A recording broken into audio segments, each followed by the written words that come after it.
Hey guys welcome to my another mini blog. আজ আমি সকাল সকাল উঠে পড়েছিলাম। আজ হচ্ছে 12 জুন, বৃহস্পতিবার। সকাল সকাল আমি লেবু জল খেয়ে চলে যাই হচ্ছে নিজের বাচ্চাদের কাছে। তারপর আমি ব্রাশ করে চান করতে চলে যাই।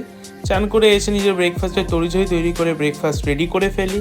ব্রেকফাস্ট খেয়ে আমি নিজের ঝোলা নিয়ে বেরিয়ে পড়েছি রাস্তায়। আজ বীভৎস রোদ ছিল, দেখতেই পাচ্ছ কি অবস্থা হয়েছে আমার। আমাদের নতুন সাইটের কাজ তো পুরো একদম জোর কদমে চলছে, ভালো কথা। তারপর গরমে একটু শ্যামবাজারের লস্যি খেয়ে নিয়েছি, কিন্তু সিরিয়াসলি বলছি এই লস্যির থেকে ধর্মতলার লস্যি অনেক ভালো। তারপর যাই হচ্ছে আমি জোদার বাড়িতে চলছিল হচ্ছে সুধা। আজকে লাঞ্চ হচ্ছে ভাত, চাল কুমড়ো, আলু ভাজা আর সাথে পটল চিংড়ি। বাহ, দেখছো এই একটা দুষ্টু বাচ্চা কি করেছে আমার হাতটা লালে ঝোলে মাখিয়ে। তারপর আমি বাড়ির দিকে রওনা দিই। আজ বিকেলে আমি বেরিয়ে পড়েছিলাম হচ্ছে একটু ভালো মন্দ খাওয়ার উদ্দেশ্যে। আজ গেছিলাম হচ্ছে লাভুইতে ঢুকে আমি গেছিলাম হচ্ছে এই ম্যাডামের সাথে। দেখছো কি হাসি।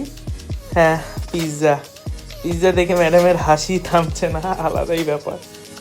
আমার বাড়ির কাছে যে এত সুন্দর একটা ক্যাফে আছে আমি জানতামই না। আমি 1 বছর হয়েছে নাগেরবাজারে থাকছি, কিন্তু আমি জানিই না আমার বাড়ির সামনে এত সুন্দর ক্যাফে আছে।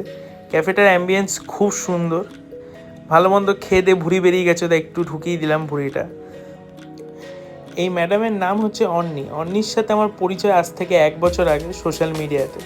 আমরা খুব ভালো বন্ধু এবং আজকে সন্ধ্যাটা ওর সাথে কাটাবো বলেই বেরিয়েছিলাম। তারপর খেয়ে দিয়ে আমরা বাড়ির দিকে রওনা দিই। বাড়ি যেতে যেতে আমরা একটু চাঁদ মামাকে টাটা করে ফেলি। সবাই টাটা করে দাও, দেখা হচ্ছে পরে ভিডিও।